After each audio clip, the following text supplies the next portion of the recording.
Hello दोस्तों, स्वागत करता हूं आप सभी का आपके अपने यूट्यूब चैनल पर। आज हम पढ़ने वाले हैं ऑर्गेनिक केमिस्ट्री। और ऑर्गेनिक केमिस्ट्री हम बिल्कुल जीरो से स्टार्ट करेंगे, उसको एडवांस लेवल तक लेकर चलेंगे। ठीक, चलिए हमारे साथ पढ़िए ऑर्गेनिक केमिस्ट्री। ऑर्गेनिक केमिस्ट्री पढ़ने से पहले हम इसकी हिस्ट्री समझते हैं कि जो ऑर्गेनिक केमिस्ट्री है ये केमिस्ट्री से अलग कैसे हुई। इसकी हिस्ट्री समझेंगे तब हमें पता चलेगा ये ऑर्गेनिक केमिस्ट्री कैसे बनी है केमिस्ट्री से। ये केमिस्ट्री की एक ब्रांच होती है ऑर्गेनिक केमिस्ट्री। तो जैसा कि आप जानते हैं कि जो केमिस्ट्री सब्जेक्ट होता है इनमें केमिकल का अध्ययन किया जाता है, रसायनों का अध्ययन किया जाता है केमिस्ट्री सब्जेक्ट में। और जब केमिकल की संख्या लगातार बढ़ने लगी थी तो जो रसायन शास्त्र थे वो पदार्थों के आधार पर उनका वर्गीकरण करना शुरू कर दिया। सबसे पहले सन 1675 ईस्वी में एक लेबरी नामक रसायन शास्त्र थे जो उन्होंने पदार्थों को उनके स्रोतों के आधार पर तीन भागों में बांटा। पदार्थों को सन सन 1675 ईस्वी में सन 1675 ईस्वी में किसने? लीमरी ने ये सबसे पहले रसायन शास्त्र थे जो पदार्थों को उनके स्रोतों के आधार पर बांटा था। जो पदार्थ थे उनके स्रोतों के आधार पर उन्होंने तीन भागों में बांट दिया। पहला था खनिज पदार्थ,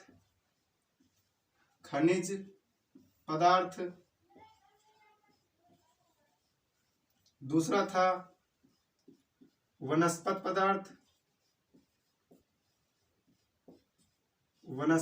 पदार्थ और तीसरा था वो था जंतु पदार्थ। ये लीमरी थी सन 1675 में पदार्थों को उनके स्रोतों के आधार पर तीन भागों में पदार्थों को बांट दिया। ठीक, अब इनको समझते हैं। खनिज पदार्थ क्या होते हैं, वनस्पति पदार्थ क्या होते हैं, जंतु पदार्थ क्या होते हैं। जंतु पदार्थ तो खनिज पदार्थ वे रासायनिक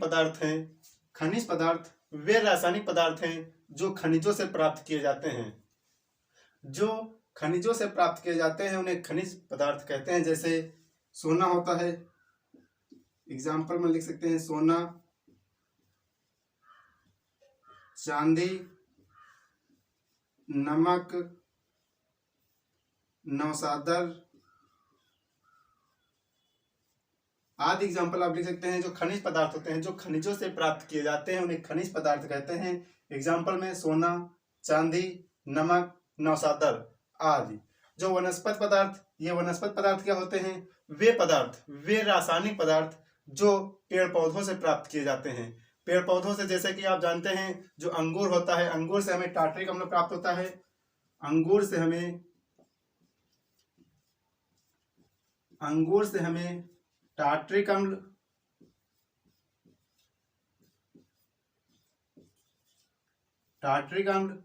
और जो गन्ना होता है, जो गन्ना का वृक्ष आप जानते होंगे, जो गन्ना का पेड़ होता है, गन्ने से हमें शर्करा प्राप्त होती है। और जो रबर का वृक्ष होता है उससे हमें रबर प्राप्त होती है। बहुत सारे पेड़ हैं जिससे हमें बहुत कुछ प्राप्त होता है। ठीक, ये हो गए वनस्पति पदार्थ। जो पेड़ पौधों से प्राप्त होते हैं पदार्थ, वो वनस्पति पदार्थ हो गए। अब यहाँ बात करते हैं जंतु पदार्थ क्या है? वे रासायनिक पदार्थ जो जंतुओं से प्राप्त होते हैं। जंतुओं से प्राप्त होने वाले पदार्थों को जंतु पदार्थ कहते हैं। जैसे कि जो हार्मोन्स होते हैं, हार्मोन्स हो गया जो जंतुओं से प्राप्त होने वाला एक जो होता है हीमोग्लोबिन, जो ब्लड में होता है हीमोग्लोबिन। ये जो पदार्थ हैं ये हमें जंतुओं से प्राप्त होते हैं।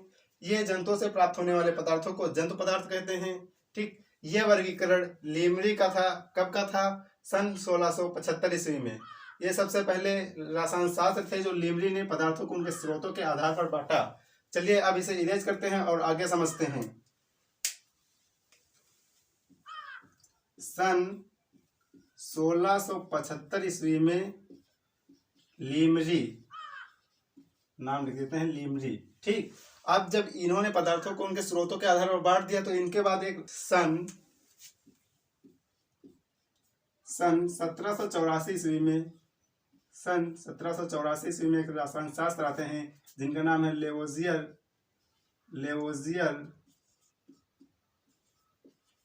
लेवोजियर आते हैं।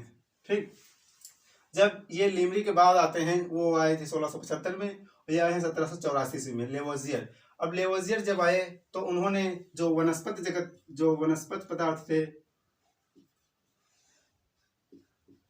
वनस्पति से प्राप्त होने वाले पदार्थ और जंतु से प्राप्त होने वाले पदार्थ, तो जो वनस्पति से प्राप्त होते थे उनमें कार्बन, हाइड्रोजन, ऑक्सीजन पाया, और जो जंतु से प्राप्त होते थे carbon, hydrogen, oxygen, nitrogen, sulphur, phosphorus आदि तत्व देखे। ठीक, ये तत्व देखे इनमें, तब उनमें इनको काफी समानता मिली। ठीक, जब उनको काफी समानता मिली तो अन्य रसायन शास्त्र जो थे उनके अथक प्रयासों से यह पता चला कि इनमें कहीं ना कहीं घनिष्ठ संबंध है।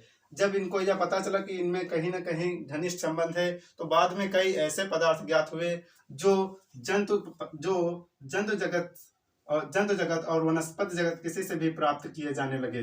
बाद में कई ऐसे पदार्थ ज्ञात हुए जो वनस्पति जगत, जंतु जगत किसी से भी प्राप्त किए जाने लगे। ठीक, और इस प्रकार जो लीमरी का वर्गीकरण था वो निरर्थक सिद्ध हो गया। जब लीमरी का वर्गीकरण निरर्थक सिद्ध हो गया तो जो लेवोजियर आए थे, तो ये उन्होंने पदार्थों को उनकी प्रकृति के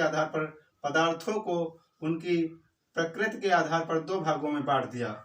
पदार्थ जो थे उनकी प्रकृति के आधार पर दो भागों में बांट दिया। ये किसने बांटा? दो भागों में लेवोजियर ने पदार्थों को उनके दो भागों में बांट दिया। पहला था अकार्बनिक पदार्थ, अकार्बनिक। अब यहीं से ब्रांच बनती है कार्बनिक रसायन की, अकार्बनिक पदार्थ। दूसरा जो था वो था कार्बनिक पदार्थ, कार्बनिक पदार्थ। दूसरा जो था कार्बनिक पदार्थ। तो ये क्या होते हैं? अकार्बनिक पदार्थ। और क्या होते हैं? कार्बनिक पदार्थ। जो एक अकार्बनिक पदार्थ होते हैं, ये बताया गया जो अकार्बनिक पदार्थ होते हैं वो जीवधारियों से प्राप्त नहीं किए जा सकते हैं। जो अकार्बनिक पदार्थ होते हैं वो जीवधारियों से प्राप्त नहीं किए जा सकते हैं, ये बताया गया। तो अकार्बनिक पदार्थ जो है जीवधारियों से प्राप्त नहीं किए जा सकते हैं, और जो कार्बनिक पदार्थ होते हैं वो जीवधारियों से प्राप्त किए जा सकते हैं। और अकार्बनिक पदार्थ जो होते हैं और इनके अध्ययन को, अकार्बनिक पदार्थों के अध्ययन को अकार्बनिक रसायन, इनऑर्गेनिक केमिस्ट्री कहते हैं। और यहाँ पर बताया गया जो कार्बनिक रसायन, जो कार्बनिक पदार्थ होते हैं वो जीवधारियों से प्राप्त होते हैं, वो जीवधारियों से प्राप्त होते हैं। ये जीवधारियों से प्राप्त होते हैं और ये जीवधारियों से नहीं प्राप्त होते हैं। ठीक, ये बताया गया जो कार्बनिक पदार्थ होते हैं वो जीवधारियों से प्राप्त होते हैं। ठीक, और अकार्बनिक जो पदार्थ होते हैं इनके अध्ययन को, ये जो कार्बनिक पदार्थ होते हैं, जो कार्बनिक पदार्थ होते हैं इनके अध्ययन को कार्बनिक रसायन, ऑर्गेनिक केमिस्ट्री कहते हैं। अब जब पता चला कि जो कार्बनिक पदार्थ हैं केवल जीवधारियों से प्राप्त होते हैं, तो इस आधार पर उन्होंने कह दिया कि जो कार्बनिक पदार्थ हैं वो प्रयोगशाला में नहीं बनाए जा सकते हैं, प्रयोगशाला में नहीं बनाए जा सकते हैं। चलिए इसे साफ करते हैं, फिर आगे समझते हैं।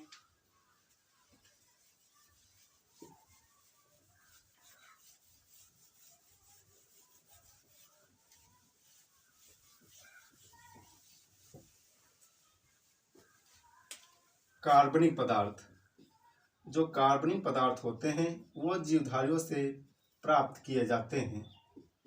इस प्रकार कह दिया गया कि जो कार्बनिक पदार्थ होते हैं वो प्रयोगशाला में नहीं बनाए जा सकते हैं। जो कार्बनिक पदार्थ होते हैं वो प्रयोगशाला में नहीं बनाए जा सकते हैं। फिर सन 1815 में एक साइंटिस्ट और आते हैं जिनका नाम है बर्जीलियस।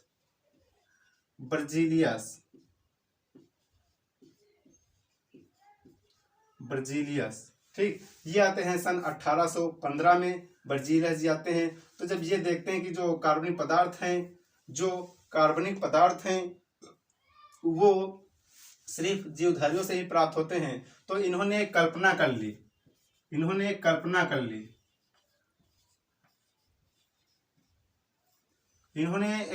ली जो जीवधारी होते हैं उनके अंदर एक ऐसी रहस्यमय शक्ति है जो प्रयोगशाला में नहीं बनाई जा सकती है। इनके जो इन्होंने कल्पना कर ली, ये सिर्फ जीवधारियों से प्राप्त होते हैं, इसलिए इन्होंने कल्पना कर ली कि जो जीवधारी होते हैं उनके अंदर एक ऐसी रहस्यमय शक्ति होती है जो प्रयोगशाला में नहीं बनाई जा सकती है। इस प्रकार कार्बनिक पदार्थ को प्रयोगशाला में नहीं बनाया जा सकता है। यही जो कल्पना थी, यही जो विचारधारा थी, बर्जीलियस की जैव शक्ति सिद्धांत कहलाती है। बर्जीलियस का वाइटल फोर्स थ्योरी, बर्जीलियस का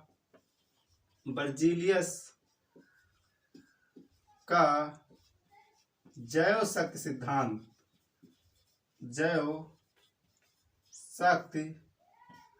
सिद्धांत कहलाता है।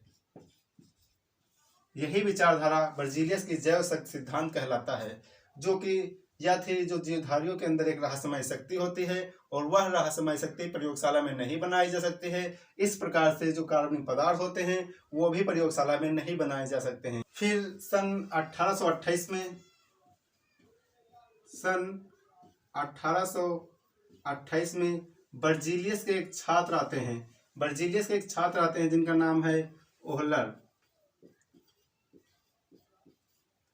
बर्जीलियस के ही एक स्टूडेंट हैं जिनका नाम है ओहलर। सन 1828 में आते हैं। ये क्या कमाल करते हैं वो समझते हैं, इसे इरेज कर देते हैं फिर आगे समझते हैं। इसमें बहुत से कमाल हुए हैं ऑर्गेनिक केमिस्ट्री में। और ऑर्गेनिक केमिस्ट्री जो हिस्ट्री है वो बोरिंग टाइप की है, फिर ऑर्गेनिक केमिस्ट्री में मज़ा ही मज़ा आने वाला है। समझते हैं ऑर्गेनिक केमिस्ट्री। सन 1828 में बर्जीलियस के एक छात्र आए ओहलर। ठीक, ये क्या कमाल करते हैं वो देखिए। इन्होंने दो अकार्बनिक पदार्थ लिया। पहला अकार्बनिक पदार्थ यूरिया लिया और दूसरा अकार्बनिक पदार्थ सानिक अम्ल लिया। सानिक अम्ल का फार्मूला क्या होता है बच्चों? सानिक अम्ल का फार्मूला बताइए। वो दो अकार्बनिक पदार्थ लिया तो इससे तीसरा अकार्बनिक पदार्थ प्राप्त हुआ। देखिए, पहला अकार्बनिक पदार्थ अमोनिया लिया। अमोनिया का सूत्र होता है NH3 और दूसरा जो अकार्बनिक पदार्थ लिया वो था सानिक अम्ल HOCN। ठीक, HOCN सानिक अम्ल। अब इनके बीच में जब रिएक्शन करा देते हैं तो तीसरा एक अकार्बनिक पदार्थ प्राप्त होता है जिसे कहते हैं अमोनियम साइनेट NH4OCN। ये था अमोनियम साइनेट, नाम लिख लीजिएगा अगर याद ना हो तो, अमोनियम साइनेट। ठीक, अब ये जब अमोनियम साइनेट तीसरा अकार्बनिक पदार्थ, ये भी अकार्बनिक पदार्थ है, फिर जब अमोनियम साइनेट को NH4OCN अमोनियम साइनेट को अब ये गर्म करते हैं। जब अमोनियम साइनेट को ये गर्म करते हैं तो एक तीसरा यौगिक प्राप्त होता था जो कि वो कार्बनिक था। वह तीसरा यौगिक कौन सा था जो हमें इसको गर्म करने से प्राप्त हुआ? वो था यूरिया। यूरिया का फार्मूला क्या होता है बच्चों? यूरिया का फार्मूला होता है NH2CONH2। ये होता है यूरिया। और यूरिया हमें पहले से ज्ञात था, जो यूरिया होता है वो एक कार्बनिक पदार्थ होता है। ये हमें कैसे ज्ञात था? क्योंकि जो यूरिया होता है वो हमें मूत्र के यूरिन से प्राप्त होता है और यूरिया जो होता है कार्बनिक यौगिक होता है। इस प्रकार ये पहला जो कार्बनिक यौगिक प्रयोगशाला में बनाया गया था वो था ओहलर द्वारा सन 1828 में। ये सबसे पहले बनाया गया कार्बनिक पदार्थ है, कार्बनिक यौगिक है। सन 1828 में बनाया था ओहलर ने। ठीक, अब इसके आगे की हिस्ट्री समझते हैं। थोड़ा और समझने की बात है, बस खत्म होने वाली है इसकी हिस्ट्री। अब सबसे पहला यौगिक यूरिया बन गया। फिर यूरिया के बाद क्या होता है? सन 1845 में, और लिख लीजिए थोड़ा हिस्ट्री। सन 1845 में एक साइंटिस्ट और आते हैं जिनका नाम है कोल्बे। अब ये क्या करते हैं? तो जो कोल्बे आए तो उन्होंने 3 तत्व लिए। पहला कार्बन, हाइड्रोजन, ऑक्सीजन, ये 3 तत्व लिए और इन 3 तत्वों से उन्होंने बना दिया एसिटिक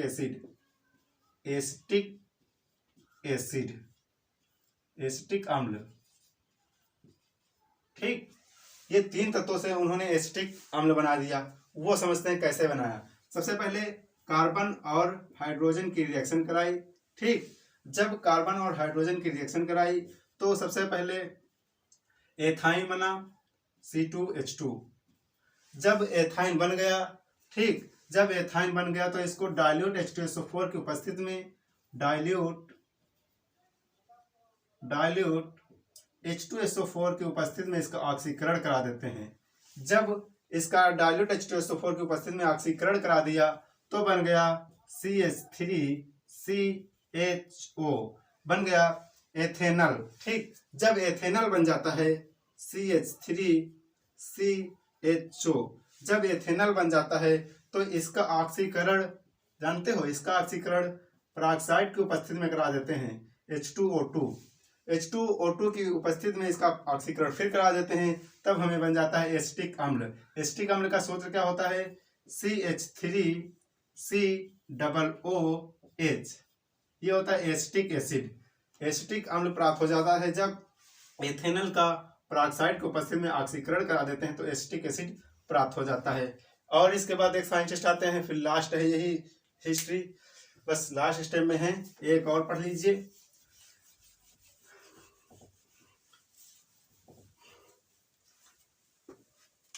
सन 1856 में, सन 1856 में एक साइंटिस्ट आते हैं जिनका नाम है बार्थोले। अब ये क्या कमाल करते हैं वो समझिए। इन्होंने दो तत्व लिए, कार्बन और हाइड्रोजन। इन दो तत्वों से इन्होंने मेथेन गैस बना दी। मेथेन गैस बना दी। वो कैसे बनाते हैं चलिए समझते हैं। सबसे पहले कार्बन लिया और हाइड्रोजन लिया, ठीक, इसके 2 मोल लिए और इसके बीच में रिएक्शन करा दी। तो हमें ये रिएक्शन कराई थी 2500 डिग्री सेल्सियस पर। हम यहाँ पर टेम्परेचर रख देते हैं और यहाँ पर हमें मेथेन गैस प्राप्त हो जाती है। इस प्रकार का एक के बाद एक कार्बनिक यौगिक प्रयोगशाला में बनने लगे। और जब कार्बनिक यौगिक प्रयोगशाला में बनने लगे तो जो बर्जीलियस इनके जो टीचर थे, जो शिक्षक थे, उनका खंडन हो गया। उनका खंडन अर्थात मतलब उनके सिद्धांत का खंडन हो गया, जो कि इन्होंने सिद्धांत दे दिया था बर्जीलियस का जैव शक्ति सिद्धांत। जो कार्बनिक पदार्थ होते हैं केवल जैवधारियों से प्राप्त होते हैं, उनके अंदर एक रहस्यमयी शक्ति होती है, उसका अंत हो गया। और एक के बाद एक कार्बनिक यौगिक प्रयोगशाला में बनने लगे। यही थी ऑर्गेनिक केमिस्ट्री की हिस्ट्री। चलिए एक बार इसको संक्षिप्त में लिख लेते हैं, नोट्स टाइप संक्षिप्त में, और जो कि बहुत ही इंपॉर्टेंट पॉइंट हम लिखेंगे। देखिए कैसे, शॉर्ट नोट्स जिसे बोलते हैं। सबसे पहले रसायन शास्त्र सन 1675 ईस्वी में, सन 1675 ईस्वी में सबसे पहले कौन आए? लीमरी। सबसे पहले रसायन शास्त्र लीमरी आए। इन्होंने क्या किया था? पदार्थों को उनके स्रोतों के आधार पर 3 भागों में बांट दिया था। फिर सन 1784 ईस्वी में, सन 1784 ईस्वी में लेवोजियर आते हैं। सन 1784 ईस्वी में लेवोजियर आते हैं। इन्होंने क्या किया? ये आए तो उन्होंने, इनका जब वर्गीकरण निरर्थक सिद्ध हो गया तो इन्होंने पदार्थों को उनकी प्रकृति के आधार पर 2 भागों में पदार्थों को बांट दिया, कार्बनिक पदार्थ और अकार्बनिक पदार्थ। कार्बनिक पदार्थ और अकार्बनिक पदार्थ ये लेवोजियर ने सन 1784 में बांटा था। अब इसके बाद सन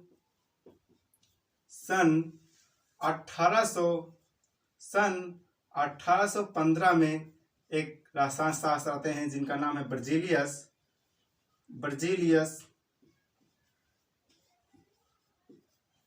जो बर्जीलियस आते हैं, इन्होंने एक सिद्धांत दिया था, जैव शक्ति सिद्धांत। बर्जीलियस का जैव शक्ति सिद्धांत जिसे बोलते हैं, ठीक। अब इनके एक छात्र आते हैं जिसका नाम है होलर। वो कब आया बताइए? कब आया? सन 1828 ईस्वी में, जिसका नाम है होलर। सन 1828 में होलर आया। तो इन्होंने सबसे पहला कौन सा कार्बनिक यौगिक का बनाया था, निर्माण किया था? कौन से यौगिक का निर्माण किया था? सबसे पहले प्रयोगशाला में कौन सा कार्बनिक यौगिक बना था? वो था यूरिया। सबसे पहले बनाया गया था, ठीक, प्रयोगशाला में सबसे पहले बनाया गया था वो भी होलर के द्वारा सन 1828 में। इसके बाद पूरी हिस्ट्री अभी खत्म हो रही 4-5 पॉइंटों में। सन 1845 में एक साइंटिस्ट आते हैं जिनका नाम है कोल्बे। कोल्बे। सन 1845 में एक साइंटिस्ट आते हैं जिनका नाम है कोल्बे। इन्होंने क्या बनाया था? इन्होंने बनाया था एसिटिक एसिड। Acetic acid. फिर सन 1845 के बाद सन 1856 में सन 1856 में एक साइंटिस्ट आते हैं जिनका नाम है बार्थोले। बार्थोले। अब ये क्या करते हैं? ये जो बार्थोले थे उन्होंने क्या बनाया था? ये बनाए थे मेथेन। ये प्रयोगशाला में बनने वाले कार्बनिक यौगिक हैं जो कि हिस्ट्री में पढ़ाए जाते हैं। आप इन्हें नोट्स कर लीजिए, हमने बहुत शॉर्ट नोट्स में लिख दिया है सभी को, आप इसे नोट कर लीजिए। पहले बताया गया था कि जो कार्बनिक रसायन होती है, कार्बनिक पदार्थों के अध्ययन को कार्बनिक रसायन कहते हैं। अब ये जब एक के बाद एक जब बनने लगे कार्बनिक यौगिक, तब एक आधुनिक भाषा दी गई कार्बनिक रसायन की। चलिए वो समझते हैं, modern definition of organic chemistry. इसे हम डिलीट करते हैं, आप इसे नोट कर लीजिए, बहुत इंपॉर्टेंट पॉइंट हमने लिखे हैं बस। चलिए साफ करते हैं इसे। फिर अब हम इसकी आधुनिक भाषा को समझते हैं, modern definition of organic chemistry. कार्बनिक रसायन की आधुनिक भाषा, आधुनिक लिख देते हैं यहाँ पर, आधुनिक परिभाषा कार्बनिक रसायन की। ठीक, आधुनिक परिभाषा। अब आधुनिक परिभाषा इसकी क्या बताई गई? रसायन विज्ञान की वह शाखा जिसमें हाइड्रोकार्बन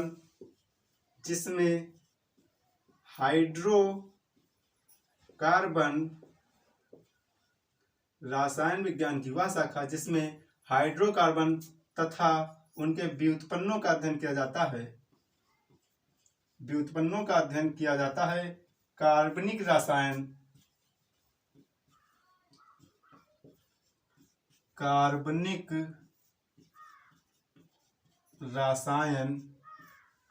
है। कार्बनिक रसायन कहलाती है।